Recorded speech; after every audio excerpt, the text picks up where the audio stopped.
8 months ago or so. It was full of dancing videos, you know what I mean? So this kind of cool.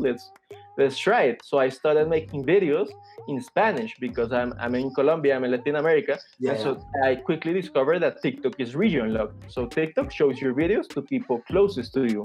Gotcha. So like, okay, I cannot use it to promote CM Designs yet because CM Designs is in English and this is in Spanish, but let's see how it happens. Third video and it goes like 40,000 views and it was crazy. Wow. So like, yo, this thing has power. So I started making my videos and I started making them and making them.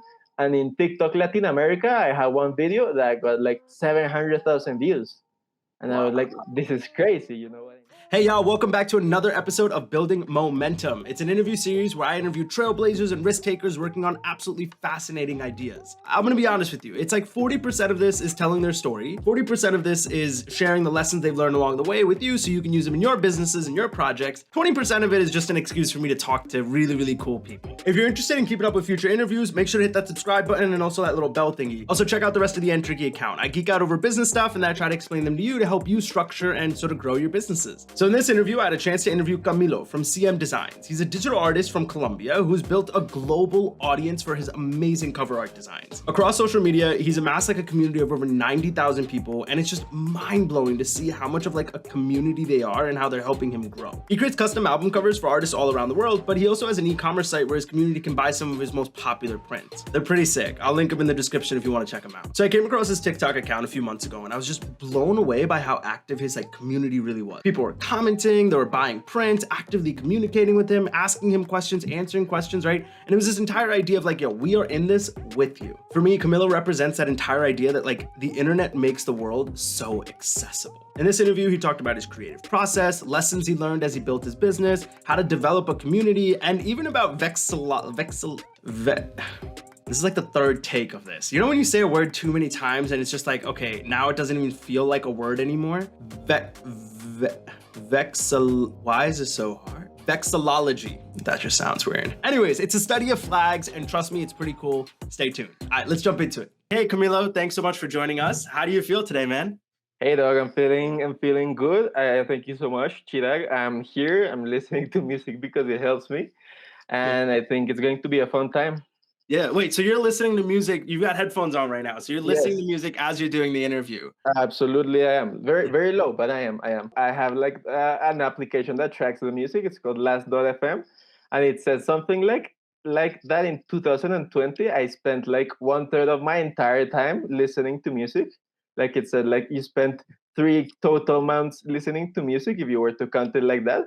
And It wasn't even my highest year. I listened more in 2019. In 2018, I really love music. That's something I'm very passionate about. So a couple of years ago, I wanted to get wallpapers for my phone. So you know what I mean, like of artists that I like. Yeah. But when I searched them, the issue was that I didn't find the cool ones, and the ones that were cool were very low quality. So I was like, I guess I have to use my own. So I opened my computer and I had some design programs. So I started making my own. That's how I started making my designs. It seems like you're kind of touching on CM Designs, right? So let's talk about that. So it seems like you take album covers from like famous artists and you're able to sort of remix them and you're able to create these awesome, cool designs based on your own sort of imagination. How did CM Designs come into fruition? When did you decide to take this from, oh, I'm just making these little, designs for myself and my phone into, hold on, I can turn this into a business? That's a very good question. So you hear that? Good question. The print thing started relatively recently. I started selling prints like 2 months ago. It has been going better than I expected. Yeah. But the actual CM Design started like in February of 2019, and the actual design of it. So I started making my wallpapers, and I was like in 2 years ago, let's say, and I was very proud of them. I saw my wallpapers and like these are some good wallpapers. These are very quality. So one day I saw that there was a website called Fiverr. If you don't know what Fiverr is, you may have heard of Upwork, TaskRabbit, or any of the other sort of freelancing sites. These are sites where individuals can come on, called freelancers, who can essentially say, hey, instead of hiring someone full-time to come onto your business to help you with something, hire me for like one simple project. These used to start off with like some of the most silliest things ever. Like I will make up, a character. What is with me in words today? A caricature of you and like your spouse for $5. And they've gotten a lot more complicated. Now you can have people run your Google ads for like $20 a month or something. Or people will say, hey, like I'll edit your entire video for $50 or something, stuff like that. So these are sites where you can sort of offload some of the work that you have to get done to people who are really, really skilled and are able to sort of bang these pieces of work out quicker than you might if you try to learn it on your own or if you try to hire someone full time. If you're interested in these kind of services, go check out my description box. I'll toss a couple really cool ones in there. And in Fiverr, it's one of those freelance websites that you can sell your whatever. So I wonder if anyone would pay me to make an album cover for them. So I put my listing on, I put the design that I had made there, I made some mock album covers, and someone did. Someone like, yo, do you want to make the album cover for my tape? And I was over the moon. I was like, this is so crazy. I've started designing like 3 months ago, and now someone wants to pay me. It was like $5, but it was crazy to me. Like, it's $5 for me to make an album cover for them, and I was like over the moon. So that started in earlier than 2019. That was like in maybe September 2018, and so I started making the Fiverr thing. And so one client came, and another one came, and another one, and another one, and it started becoming like a real thing for me. So at one point, one of the clients was like, "Yo, you should make an Instagram to like show your designs." And I was like, "Yeah, you're right." So after 40 or so Fiverr commissions, I made the jump. In February 2018, I opened CM Designs. Okay, so I love that story. You just decided, all right, I'm going to put this on Fiverr. Let's see if people actually start paying you. People start paying you. Okay, first question. How did you learn how to design all these like graphics and like do all this graphic design work? So I learned through YouTube tutorials. I guess like the main thing is that YouTube for the win. Speaking of which, remember to hit that subscribe button. I remember I heard a joke once. It was like for every like confusing topic in the world, there's always one Indian guy on YouTube who can explain it better than the professor. I gotcha. You get sort of a project in your mind, like I want to do this, and then you search how to do it. And it might take hours. Like in the first times, it might take 5 hours to do something very simple. Like I don't know, make something bright, make a mountain, like change the sky of a mountain. That might take 5 hours the first time, but then you get to do it again, and it takes less and less, and eventually you have the skills that you can do. Dude, you're preaching to the choir. I spend hours when I'm editing a video where it's just like, okay, a couple hours have passed by, and my parents are like, so did you finish that video? I'm like, no, but I found the perfect soundtrack for it, right? Like that's what I was doing these past couple hours. Exactly, yeah. I love that. I love that. So, okay, moving from there, you have this Fiverr business. It's running. So you have this Fiverr business. It's going pretty well. You're getting this graphic design work down. Mm-hmm. At what point do you decide, okay, it's time to move on to CM Designs? And also, can you talk a little bit about what CM Designs really is? Kid Cut, he's a rapper from Chicago. He was like, yo, your stuff is very good. And after he commissioned me like the second or the third time, he was like, okay, you should probably do an Instagram. And I'm like, yeah, you're right. I should do an Instagram about it. So created this entire idea because I was like, okay, I have to get somewhat of a base of followers starting so I can, you know what I mean? So I spent like a month, 2 months creating teasers, like videos promoting CM Designs. So I was going to promote it on my personal page. And so I did, like on my personal Instagram. And I did. And like, okay, maybe I'll get like 15, 17 people. And it turned out I got 3 people that followed me. I love my friends. And I was like very like discouraged because like, man, none of the people follow my page. But I was like, okay, 3 people, let's start with it. So I went with it and I started going and making my designs. So like, I wonder what I should post here. And I was like, well, let's just post the design that I make for fun, to be honest. And I started like that. And that's how it started. If you go to my page, the first post ever is the teaser, the CM Designs teaser. It has music. It's very well edited. I'm very proud of that, how that came out. Yeah, but only 3 people see. I can't tell you the amount of times I put a video up and I'm like, oh, this is the one. This is the one. And it gets like 50 views and you're like, maybe this wasn't the one. Maybe this wasn't the one. Exactly. I love that. An artist says, hey, you create these awesome designs, you should start this Instagram. And then how do you move into sort of creating prints and stuff? To me, that's the fascinating side of taking this from I'm designing something versus I'm actually creating a business model behind. So the transition was crazy. So 2 years after I started, I was like, okay, a lot of my friends sell prints, my artist friends, so I should get on it. So I started checking the services, you know what I mean? So it's first of all, there's Redbubble, which I tried, but it seemed kind of, I don't know, I didn't really like it and it didn't really let me upload. So then I was trying Imprint. Imprint is another one of those print on demand sites. You just upload it and they handle the shipping and everything. And it was good, but I mean, I don't know, I never really used it, but they said that it would split the income, and you know what I mean? So you sell a print for $20, they get a cut, you get a cut. So Yeah. I started seeing on Twitter that a lot of people and a lot of reputable artists have a thing called artist source. It seemed very interesting to me because why are all these people selling on it? And I started seeing, and it was run by an artist. His name is Adam Safrian on New York. And Yeah. he's like an actual person that takes the designs of the people, prints them, and then ships them out. And he's very pro artist. He has his site so artists can actually make money off of their designs. So I spoke to Adam like one day, like, yo, I'm interested in having my designs with you and with Artist Source. He was like, sure thing, we'll set it up.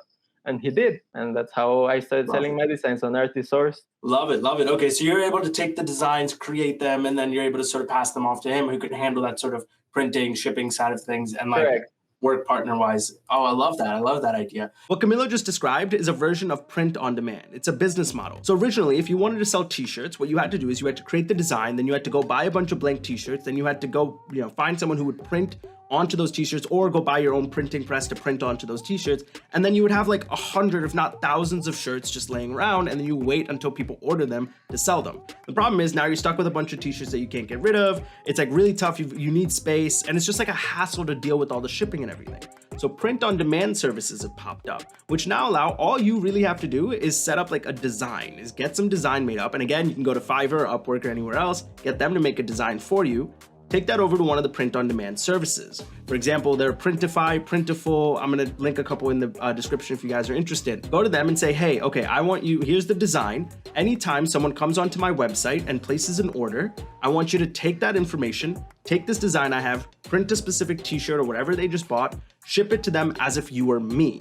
And this way, I never actually have to hold on to any physical inventory, and instead Printify, Printful, all those services, which are anyways like have all the facilities needed in order to manage all this stuff, can put all that stuff out for me. Pretty much they can handle anything that has to really do with the physical product, making it, shipping it, return, stuff like that, so that you can focus more on this idea of like, okay, well, how do I work on Google Ads or marketing, or how do I work on sales instead? I'm gonna be putting out a couple of videos talking about the print-on-demand business model and structure. If you're interested, make sure to hit that subscribe button and stay tuned. So as you're creating these designs, as you're sort of growing, at one point you decide, hey, I'm going to create a TikTok. To talk a little bit about that journey, right? Like you suddenly become, I think what, you were like at 77,000 followers on TikTok now? 78,000 followers, yeah. Yeah, wow. So yeah, talk about that. The TikTok journey is crazy because I started getting on TikTok because I saw it like on a news article, whatever. So I started going into it, and I was like, yeah, this is kind of fun, kind of interesting. Like it was like 8 months ago or so. It was full of dancing videos, you know what I mean? So this kind of cool. Let's try it. So I started making videos in Spanish because I'm in Colombia, I'm in Latin America. Yeah, and so I quickly discovered that TikTok is region locked. So TikTok shows your videos to people closest to you. Gotcha. So like, okay, I cannot use it to promote CM Designs yet because CM Designs is in English and this is in Spanish, but let's see how it happens. Third video and it goes like 40,000 views, and it was crazy. Wow. So like, yo, this thing has power. So I started making my videos, and I started making them. And in TikTok Latin America, I had one video that got like 700,000 views, and I was like, this is crazy, you know what I mean? But now I have to find like a way to be able to make these videos to reach the people that I want in English. So I started making super mega research. I researched super deep marketing forums on the internet. And I got one message that said, yeah, I think the way that you can change your region on TikTok is using a SIM card, using the SIM card of the country. So like, I have no evidence for this. I don't know if this is going to work, but let's try it. So I told one of my friends called Lorenzo, I told him, yo, you live in the US and he's going to come to Colombia soon. Buy me a US SIM card. And he was like, why? What for? And I like, don't ask questions. Just don't ask questions. Just do it. bring the SIM card, and she brought it, and I started making my videos in English. Okay, what gets me is how confused that friend must have been, right? And sort of terrified of like, oh my God, what is this going to be used for? Only to then find out it was for TikTok of all things. So I started making them. So at first it was really weird because I was making them, but no one saw them. 500 views, 600 views. They was not like, because in TikTok. I love. Okay, hold on. You did not just say that. You did not just say 500, 600 people views is nothing, because that is literally all I get on my videos right now. Thanks. No, in retrospect, now the videos, those videos have 500, but at the time it was like 50 people or like Yeah, 40. yeah. So and That like doesn't in help me TikTok, either because that's also what my videos get. Thanks. I mean, I appreciate you trying to help, but that doesn't help. But go on. I Yes. get nothing compared to TikTok Latin America because at one point in TikTok Latin America, I really figured it out. And I was like, I want to try to see if I can go viral just like by one thing. And I made 3 videos and all of them 40K, 40K, 60K. And I Okay. eventually cracked the code of TikTok like Latin America. But then in TikTok US, it was like a bit of a shift because I Yeah. was making videos for like a month and they weren't just reaching the same. So I was like, I wonder if it works. But I was seeing on the analytics, most of the people come from the US. So I was like, okay, maybe it's working, but I'm not sure. Maybe it detects that I'm using a SIM card and it's not going to let me have the same reach. So I kept making them. And there was a video that I made that got 800,000 views in TikTok Wow. US. And I was like, okay, it is working. It is working Yeah, now. yeah. So I continued and continued making my videos and so on. And eventually, just you keep making videos and see which of them work. Got you. And so, do you mind talking a little bit about like you're like I kind of cracked the code at the time of what like how to go viral in Latin America? Do you mind talking a little bit about that? Oh, sure, absolutely. Because I saw that one very easy way was that you had videos that you put a lot of text on the screen and you have them 10 seconds. So and it's something and you give like a decent opinion. You know what I mean? Like Yeah. not controversial, but a strong opinion on something. In that moment, I made one of the genres that I like. I made a K-pop video because I knew there's a strong fan base of that. So I just kept making K-pop video opinions with text on the screen and Yeah. every time. So I like, okay, that's how you crack it in Latin America. I love that. I love that. So the short time makes it so that by the time people read the text, video's already played probably once or twice. And then the Correctly. fact that it's something that's like a strong opinion, people will comment. So you got the comments, you got the watch time, you got the Exactly. like the music looping. I love that. I love that. Uh-huh. I'm like now thinking of ideas right now, right? Like videos I'm gonna make right after I hop off. Yeah, So TikTok is a science to be honest. It's wild. absolutely, absolutely. I mean, I think that's the wildest thing, right? Is I think a lot of people look at TikTok and sort of go, "Oh, it's easy, right? It's just a bunch of dance videos." And then I mean, I have to be very honest. I used to think the same thing when I before I started. I was like, "Oh, like this is anybody's getting famous." And then you Mhm. realize that no, it's hard. It's dedication. It takes time, and there is a science. I mean, everyone can have a viral video, but having a viral page, having sustaining that growth is a science for sure. I'll tell you something very honest right now. That is something that I'm struggling with right now because I have all these 70,000 followers, which came from mostly from maybe 5 videos or so. And I'm having trouble, like, you know what I mean, getting consistent views Yeah, of something. But I know that at the end of the day, the game of TikTok, what I realized is just finding one format that does well and repeating it over and over. So I'm just currently testing what is my format, and when I find it, I'm going to be able to sustain that page. That's the goal. My goal is to have a page where every single video of mine it gets at least 30,000. You know what I mean? I prefer that over getting like 1,000 and getting randomly 1.5 million video. You know what I mean? I want that. That's my goal. My goal is to have like a sustained page. got you. The consistency is more sort of valuable than just like the experimenting of like, oh, getting a bunch all of a sudden. Correct. So Exactly. I see your videos, and I absolutely like. To me, one of the biggest things that strikes me is just the authenticity, right? And we Hmm. talked a little bit about this. Hmm. Talk a little bit about it. Why do you think that you're having so much success, or why do you think those current videos in for the U.S. TikTok at least succeeded the way that they did? Oh, So and I you get guess a ton of comments too, right? Which is to me like a wild thing, right? It's because people are watching your videos and they're like, I want to engage with this guy, right? And people will be like, oh, I bought Prince. I bought Prince. Talk a little bit about that, right? Yeah, so I think one of the very unique things is that a lot because TikTok is so region locked, you never get able to interact with people of other countries.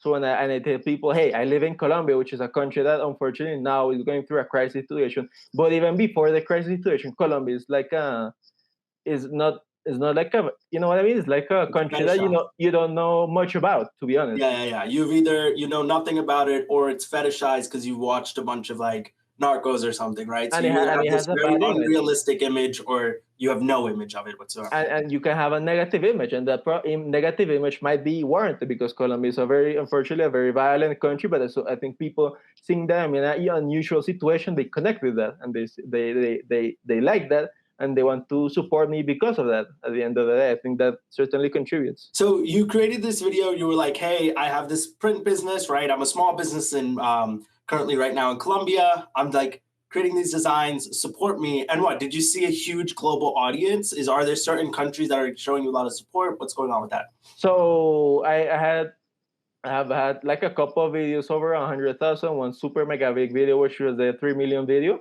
and Wow. those videos are, and the audience that came from those videos are, I think, most of them the US, maybe 80%, but others are also Canada, the UK, Ireland, which is great because it's English speaking countries, which means that my thing works because the SIM card is still working. Yeah. However, I have fear because TikTok is currently introducing ads, the promoted feature. For ads to correctly work, usually small businesses promote locally. So Yeah, my yeah, fear, and what I'm starting to see, is that TikTok is clamping down on that sort of international reach. I've been seeing on forums people saying my For You page is now just local stuff, and people and even myself, my videos are now showing up to people in my city because I'm seeing people. Someone actually DM me. A couple of people have DM'd me this week. Yo, I saw your videos, yeah, which yeah, hadn't yeah. happened before. So I'm starting to think maybe TikTok is sort of not going to let me reach people in other countries anymore. Yeah, But I don't know. The statistics keep telling me people from the US are watching. So the day that it says mostly Colombia, then that's why I know that it's no longer working. But as long yeah, as I yeah. have that reach for other countries, I'll continue using it. With CM Designs, you're creating these remix of the album covers. What kind of, there's a very specific genre, right? I think you're focusing on hip hop right now and rap. Yeah, correct. So why hip hop and rap immediately? Because it's one of my favorite genres. I started listening to hip hop in 2011 when I listened to Kanye West, My Beautiful Dark Twisted Fantasy, and I was hooked. I love that genre. I think it's a great genre, and it's a genre that has a fan base. You know what I mean? There's a community. There's the as people call it, the culture of hip hop. So there's shows about it. There's forums about it. Hip hop Twitter is active every single day. There's a community. So I thought to myself, well, there's a community of people that will probably enjoy my design. So I focused it on that, which is great for me because I enjoy the genre. So it's easy for me to make designs of those artists. Travis Scott, Kanye West, Nas, Yeah.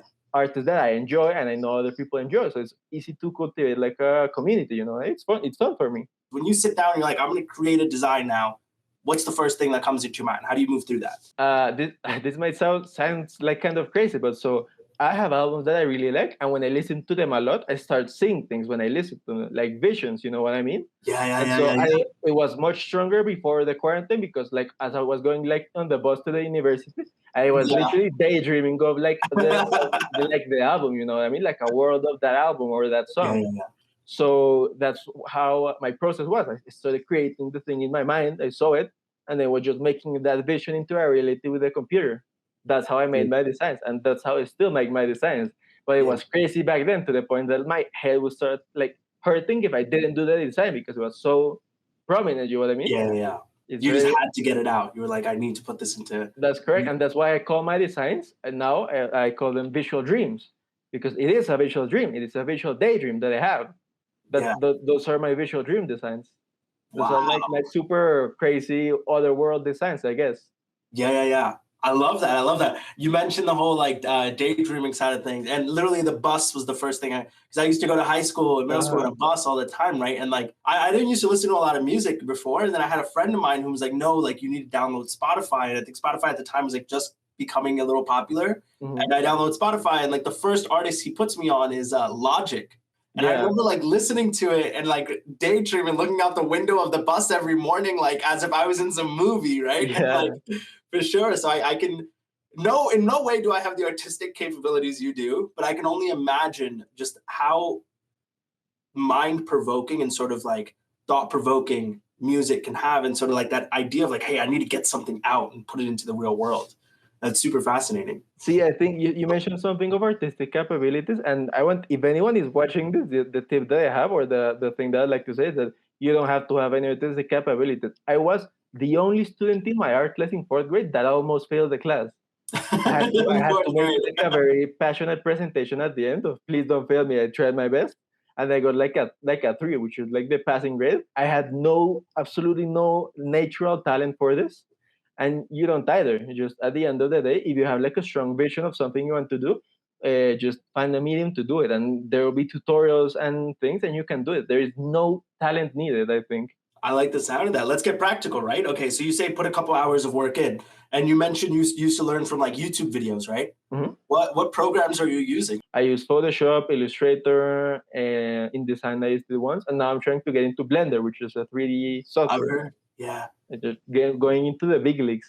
First of all, before we move on to that, Adobe sponsor me at some point, right? The amount of times that I've sort of plugged Adobe products, absolutely love the Adobe Cloud Suite and everything that I use. Yeah. So big fan of the Adobe products for sure. So moving into this idea of Blender, right?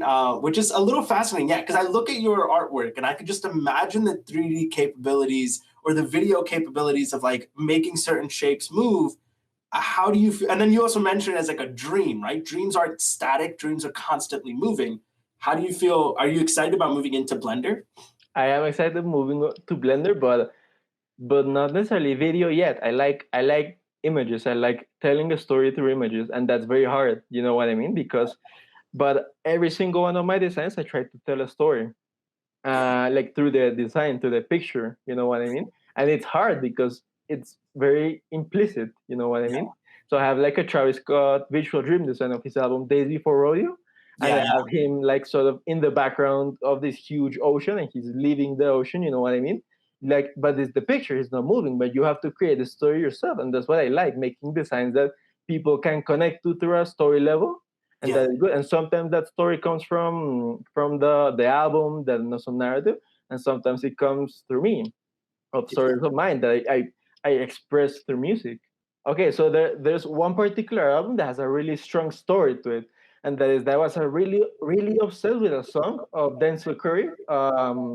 It's called Sirens of his album Taboo. So I was really obsessed with the song, and I was starting like it was starting to affect me day to day. I was seeing things because of that song. You know what I mean? I was seeing things, and it felt it was leading up to something, and I didn't know why. So one day, I just out of the blue, there was a girl that I don't know that I liked, and we went out, and it was like a very very magical, mystical experience, to be honest.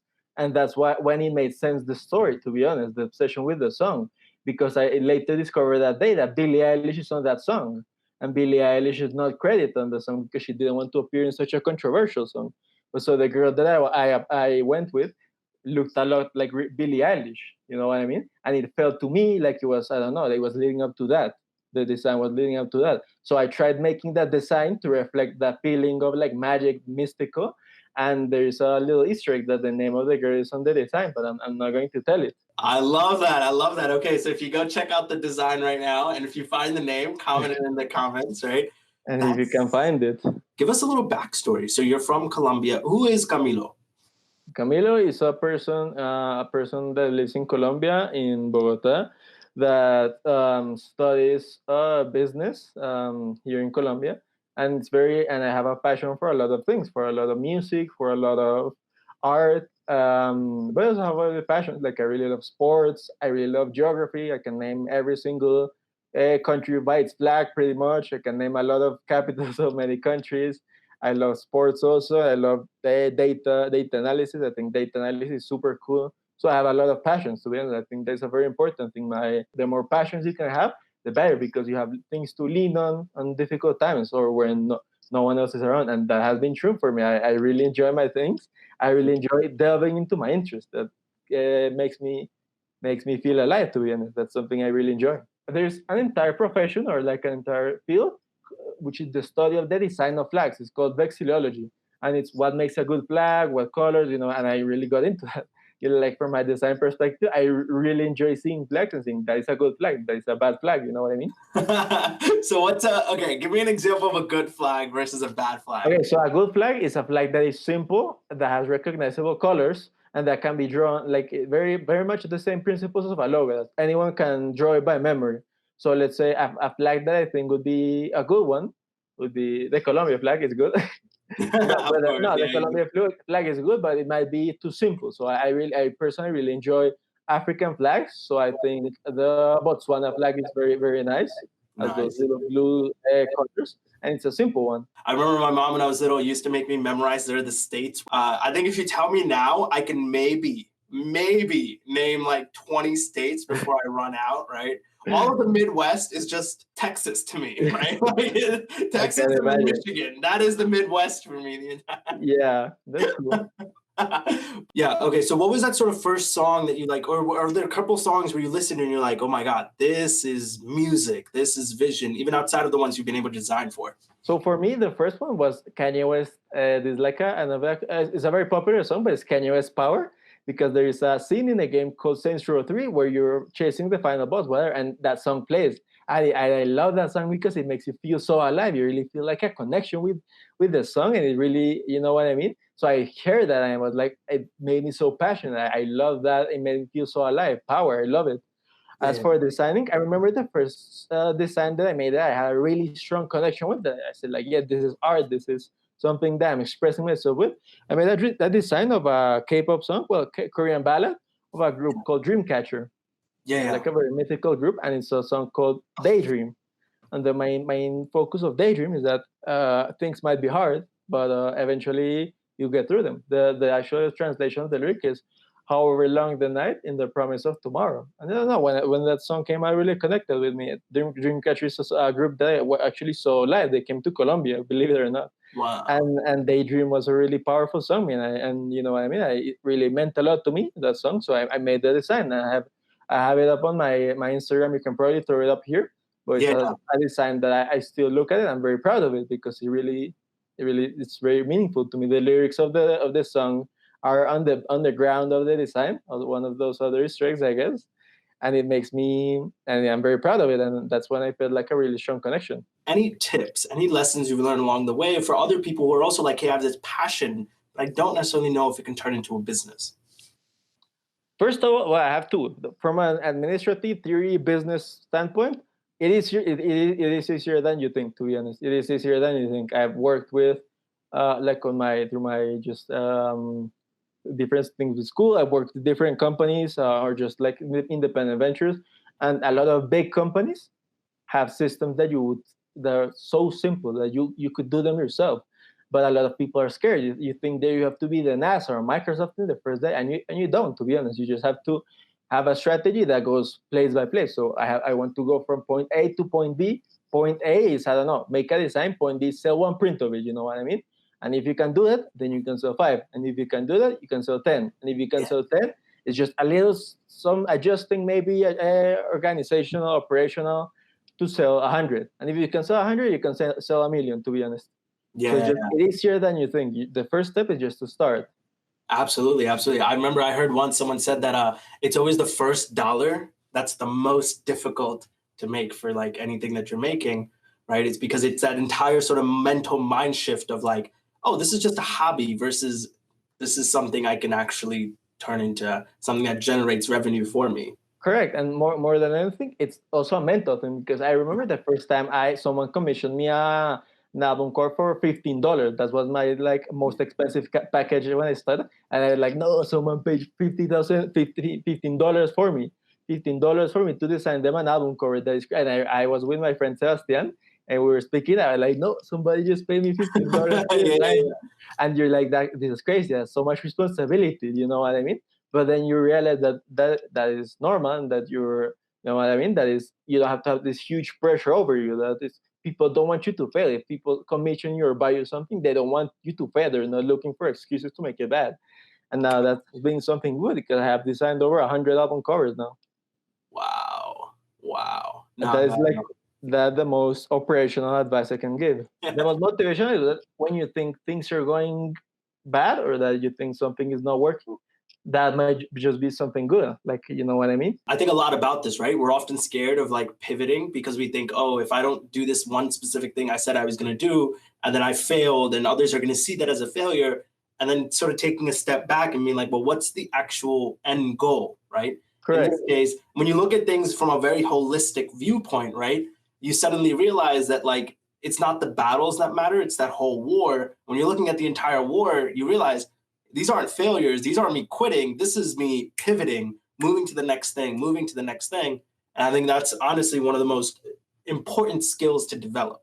All those battles, they might hurt. When something goes wrong, it will hurt, and it's normal. You can be sad, but don't give up in the long term. Whether it take you a week, 2 weeks, 1 month to recover, you're like, okay, we go again. The videos that I was making at the time weren't doing good, and I was thinking to myself, either TikTok is making so that they cannot show my videos because I'm not in the US and they detected my SIM card thing, or or I'm just not a good TikToker and my videos were doing terrible.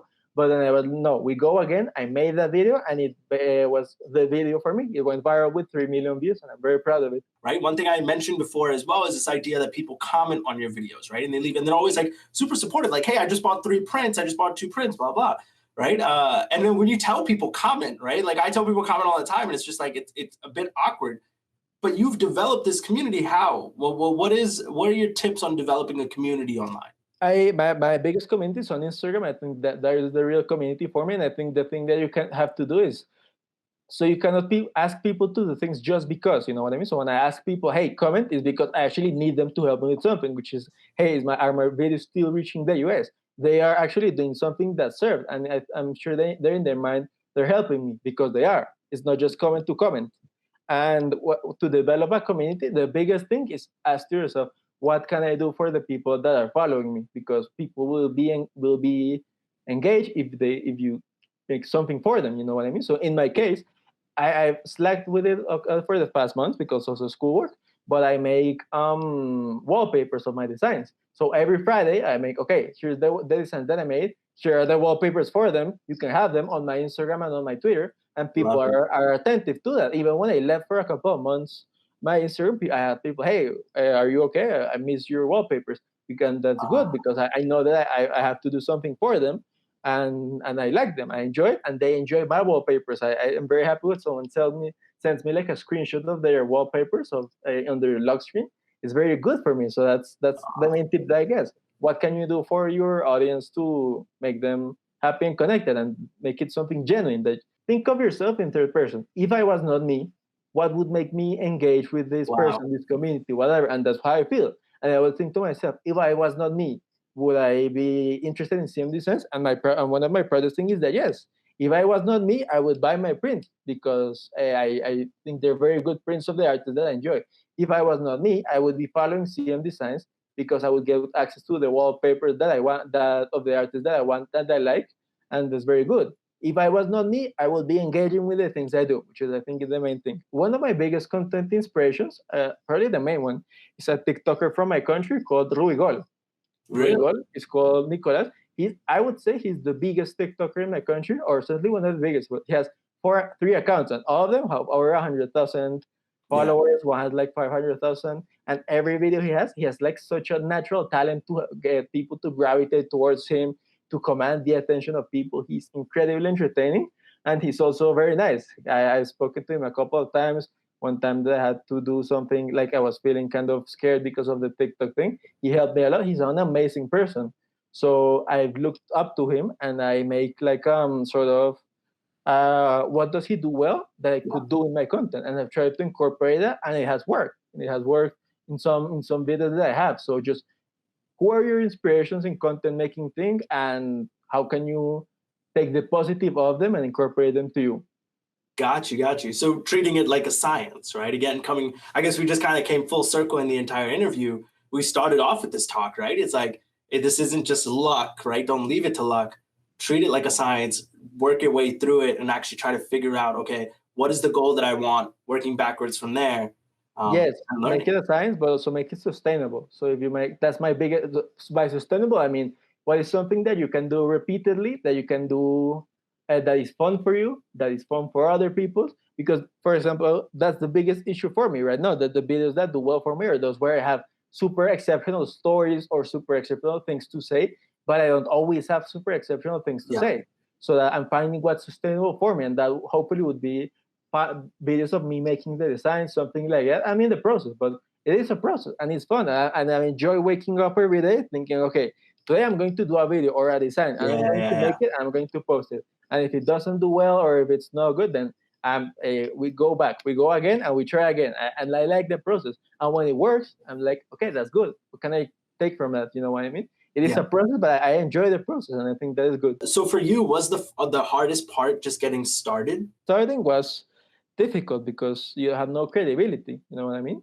So you have to build your credibility through designs of your own. So making your own designs, thinking like, okay, this is what I can do. Someone hire me. And Yeah. it was very complicated. I won't go into detail what I had to do to get the first client, but it was an entire operation. You know what I mean? Yeah. It was, yeah, definitely the first one was the hardest. So do you feel like ever since then it's become easier and easier as you're building momentum? Building momentum. Okay, I'm still working on finding like a really cool thing that I can add to these interviews, like whenever like building momentum is mentioned, like something that goes pew, pew, pew, pew, building momentum. Oh my God. So if anyone wants to help me create that or edit that or set that up, let me know. Oh man, yeah, it is the building momentum. We are building momentum right now. I love that. I love that. The goal of this series is to capture people when they're just starting on a project or they're building something up, right? And we have that name, Building Momentum. But from the bottom of my heart, I truly hope that this is the smallest, low quality interview you ever do moving forward, right? Because my goal is, obviously I want this to be high quality, but my goal is that from this, you move on to bigger and better things. In that mindset, 5 years from now, so the date that we're filming this today is May 31st, 2021. On May 31st, 2026, and we connect, what's one message that you want to share with that future self of yours? I just hope that I'll be doing well. I'll be still doing art, whether it be for fun or continue grinding the CM designs. I hope that goes well. I hope the print West store goes well. I have plans of someday expanding it to here to sell locally in Colombia, which is a whole other challenge. There's a whole different dynamic, but I'm up for it. I think I'll be good for it. And well, I guess super mega dreams. My dream would be there are 3 artists that I would dream to design an album cover for. Aitana. Aitana is an amazing artist from Spain. I love Aitana. My favorite song is Enemigos from her. I would love to one day design for Aitana. I would one day love to design for Rina Sawayama. She's a hyper pop artist that is absolutely amazing. I love Rina Sawayama. I love her albums Rina and Sawayama, which is very clever that she names her albums like that. She makes amazing music that I connect with a lot, and I would love to. And the super mega career dream would be to design an album cover for Kanye West. Mr. Kanye, if you're seeing this, I can do a design for you. Let's get on that. Let's do the album cover for Kids Goes 2. I want to help you with that, Mr. I know Murakami is a very good artist, but CM Designs, I can make you something very good, very good. I love that. I love that. Okay, so 5 years from now, when you're a big shot designing the covers for all these like famous artists, I'm gonna hit you up and be like, hey man, hook me up with some tickets, right? You got me, right? Okay, so that was Camilo from CM Designs. Camilo, thank you so much for taking the time to talk to me. It was absolutely phenomenal to get to talk to you, learn about your story, and then also like learn a lot from you. So that's super, super cool. I can't wait. 5 years from now, you're gonna be designing album covers for some of the biggest stars in the world, and I'm gonna be so excited for you. Wishing you the best of luck with everything. Again, my name is Chirag. This is Entropy, where I geek out over business stuff and then share them with you to help you better structure and sort of grow your businesses. It sounds like something you're interested in. Make sure to hit that subscribe button, that little bell thing, and I'll see y'all at the next video.